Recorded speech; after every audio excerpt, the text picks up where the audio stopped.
ነው የኔ ልጅ። ሆን ብለህ ካልሆነ በስተቀር በጭራሽ አጠፋብህም። ወይኔ እንዴት ይሄን ማሰብ ያቅተኛል? አመሻት እንደ እህቴ። ዝም በል አንተ፣ ዝም በል እህቴ እንዳትለኝ። እንዳንተ አይነት ወንድም የለኝም። እሺ። ከዛ አንቺ ስትመጪ ፈልጎ አገኘኝ። እኔ እናቴን ሊያገናኘኝ ነው ብዬ ደስ ብሎኝ ስመጣ መርዝ ካልሰጥሻት እያለ ማስፈራራት ጀመረ። በዛ ምክንያት ለህይወቴ ፈርቼ ለአንቺ መርዝ ሰጠውሽ። ግን እንደዛ ማድረግ አልነበረብኝም። እኔ በጣም ጨካኝ ሰው ነኝ። ይቅርታሽ አይገባኝም። አይንሽም ባየ ቁጥር በጸጸት ልሞት ደርሻለሁ። ለዛ ነው አሁን እውነቱን የምነግርሽ። እናቴ እባክሽ ይቅርታ አድርጊልኝ፣ ይቅር በይኝ። እቺ እባብ ይህንን ለረጅም ጊዜ ያሰበችበት ነገር መሆን አለበት እንጂ እንዲሁ ከመሬት ተነስታ ፈጥራ ያወራችው ነገር አይደለም። ወይኔ ባይሉ ጠብቃ ተጫወተችብኝ። አንተ እንዴት ነው እኔ ላይ እንዲህ ብታረገው? እኔ እኮ የእናትህ ልጅ ነኝ። እየሰማኝ ነው? ምን አይነት ጨካኝ ነህ? የአንድ እናትና አባት ልጅ ሆነን እኔን ለመግደል ታስባለህ? አንተ ክፉ ሰው! ልጅን ከቤቱ አባረርካት፣ የእህትህን ልጅ። የታባህ ወይዘሮ ሰላም በኃይሉን ሲጥ አደረገችው። የበኃይሉ ቅሌትና ውርደት ተጋለጠ። ቃል በኃይሉን አጋለጠችው። ታዲያ በኃይሉ አሁን ላይ ቃልን ለመበቀል ከዶክተሩ ጋር ተስማምቶና ተግባብቶ ይገኛል። ዶክተሩም ቢሆን በሱ ሀሳብ ተስማምቷል። እንደገና የዲኤንኤ ምርመራ ውጤቱ እንዲደረግ እንግዲህ ዶክተሩና በኃይሉ ተስማምተዋል። ይሄንን ደግሞ ቃል ሳታቅ ናሙና የቃልን ናሙና ለመውሰድ ጸጉሯን ከሷ ጋር ለመውሰድ ወስኗል። በኃይሉ እንግዲህ ተዋርዷል። አሁን ላይ ቃል በኃይሉን አዋርደዋለች። እውነቱንም ደግሞ ተናግሯል። ቃል አሁን ብቻዋን ሰላምን መቆጣጠር፣ የሰላምን ህይወት ለማጥፋት ከዛ ንብረት ለመውረስ ልጅ ነኝ እያለች ትገኛለች። ነገር ግን በኃይሉ ደግሞ በተራው ሊበቀላት እየሰራ ይገኛል ከበስተጀርባዋ ሆኖ። ይህንን ያደረገችው በኃይሉና ሰላምን ካጣላች በኋላ እሷ እራሷ የሁሉም ንብረት ወራሽ ለመሆን ነበር የፈለገችው። ነገር ግን በኃይሉ እያረፈላት አይገኝም። እሷም ከመውጣቷ እንግዲህ ሳሚም ቢሆን አንገቷን ሲጥ አድርጎ ይዟታል። ዲኤንኤ ውጤቱን እንዴት ነው የቀየርሽው? የማትናገሪ ከሆነ እገልሻለሁ እያላት ይገኛል። ሰላም ጤና ይስጥልኝ ውድና የተከበራችሁ የቻናሌ ቤተሰቦች እንዴት አላችሁ? በያላችሁበት ሰላማችሁ ይብዛ። ለዚህ ቻናል አዲስ ከሆናችሁ ሰብስክራይብ፣ ላይክ፣ ሼር እያደረጋችሁ ቤተሰብ እንድትሆኑ በአክብሮት ጋብዛለሁ። ቀጣዩን አደራ ድራማ ወደ እናንተ ዜላችሁ መጥቻለሁ።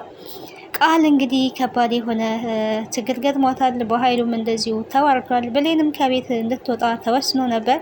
ታዲያ ቃል እዚህ እንድትቀመጥ እፈልጋለሁ፣ ይቅርታ ተደርግልኝ በማለት የማስመሰል ይቅርታን ጠይቃለች።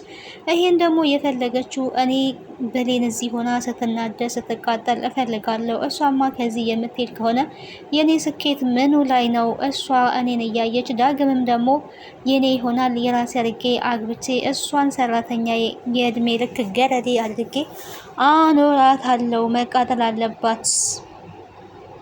እናትሽን ንብረትሽን ወስጃለሁ። አሁን ደግሞ ፍቅረኛሽን ወስጄ እያቃጠልኩሽ ትኖሪያለሽ፣ እቀማሻለሁ በማለት ከብሌን ላይ እየፎከረ ትገኛለች።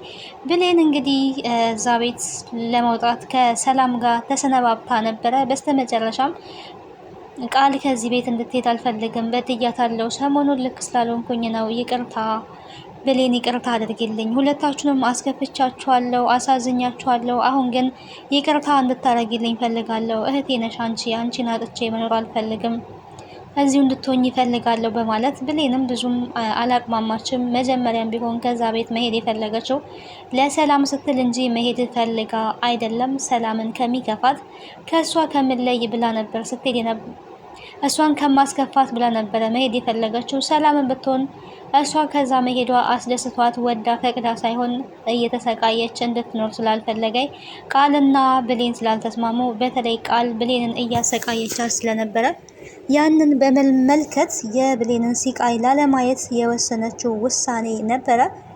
በስተመጨረሻም እንግዲህ ቃል የማስመሰል ይቅርታን ጠይቃለች። ይሄ መሰላት ወይዘሮ ሰላም ደግሞ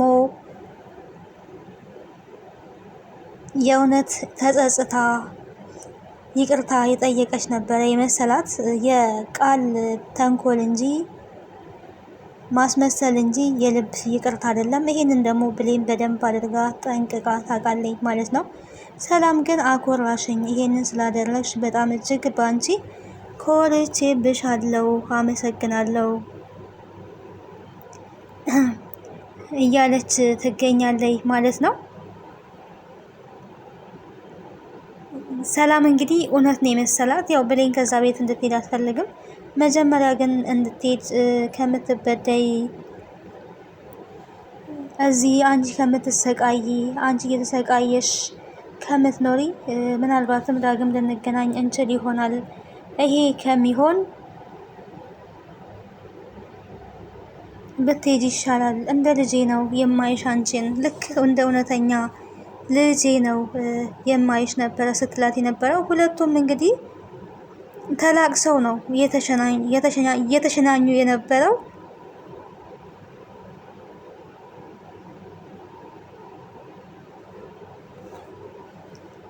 በእንደዛ ምክንያት ነበረ እየተሸኛኙ የነበረው።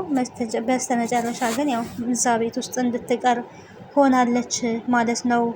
ብሌን እንግዲህ ብሌን ዳግምን ለመፈለግ ሄዳለች። እናቷም ከመጀመሪያ ጀምራ ስትጠብቃት ነበረ። እናቷን እንግዲህ ብሌን አኩርፋታለች። ብታኮርፋትም ግን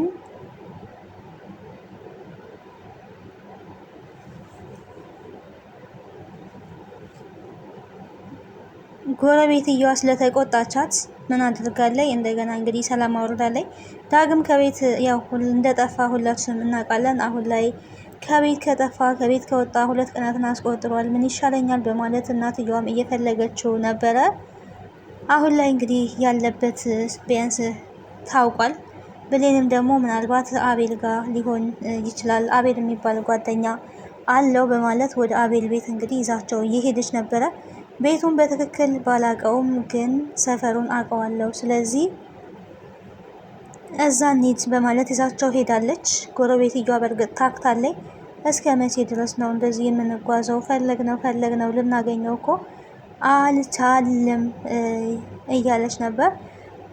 ዳግምም ቢሆን በስተ መጨረሻ ላይ ምን እያደረገ ነው? ቤት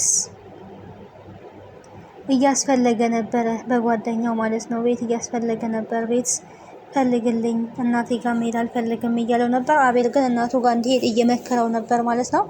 እናትን ጋር መሄድ ይገባሃል፣ እናትን በጣም በድለሃታል፣ በጣም ጎድተሃታል፣ ብዙ በድለሃታል። ስለዚህ ይሄኔ ተጸጽታ ሊሆን ይችላል ተመለስ ነበረ እያለ ነበረው። ዳግም ግን ያው በጭራሽ መመለስን አልፈለገም ነበረ። በስተመጨረሻም እሱ መመለስ ባይፈልግም እንኳን ተገኝቷል ማለት ነው። ተገኝቷል። ይሄ ከምንም በላይ እጅግ ደስ የሚል ነገር ነው። መገኘቱ ከምንም በላይ ያስደስታል። እናትየዋ የእውነት በጣም የተጸጸተችው ባጠፋችው ነገር በእሷ ምክንያት ከቤት ስለወጣ ያው ብሌንን ከብሌን ጋር ስላለያየቻቸው ለዚህ ነው እንግዲህ የጠፋው ዳግም። ሁላችንም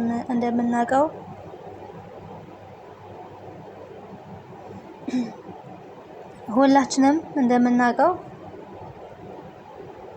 በዛ ምክንያት ቢሆንም አሁን ላይ ተጸጽታለች። ያው ሁለቱም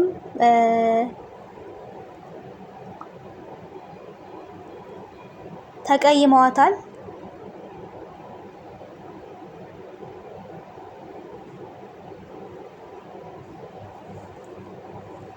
አማራጭ የላቸውም። ግን ያው ይቅርታ እንደሚያደርጉላት ተስፋ አደርጋለሁ ማለት ነው። ለእናታቸው መቼስ እናታቸው ናት፣ ብትበድልም ብታጠፋም እናት ናት። እሷም አሁን ላይ ተጸጽታለች። 2 ልጆችን በአንድ ቀን አጣው እያለች ትገኛለች። ዳግምም ተገኝቷል። ብሌንም ቢሆን እንግዲህ እስካሁን ብታኮርፋትም ይቅርታ ታደርግላታለች ብዬ አስባለሁ። ሁለቱም እንግዲህ ተመልሰው ያው አንድ ላይ ይሆናሉ ማለት ነው። ምንም ጥያቄ የለውም።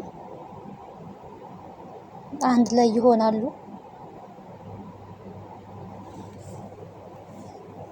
ቃል ግን ዳግምን የራሷ ለማድረግ አሁንም እየለፋች ነው። ያ ደግሞ በፍጹም የሚሆን ነገር አይደለም። ባልሽን ፍቅረኛሽን ቀማሻለሁ፣ ሁሉ ነገርሽን ቀምቼሻለሁ እያለቻት ነው። ይሄ ነገር መቼም ቢሆን አይሳካላትም። ምክንያቱም ዳግም ስለማይወዳት ማለት ነው። በቀጣይ ምን ሊሆን ይችላል የሚለውን አብረን የምናይ ይሆናል። ስለነበረን ቆይታ አመሰግናለሁ። ወዳችሁና ፈቅዳችሁ ቤተሰብ ስለምትሆኑ ከልብ አመሰግናለሁ። ደህና ቆዩልኝ።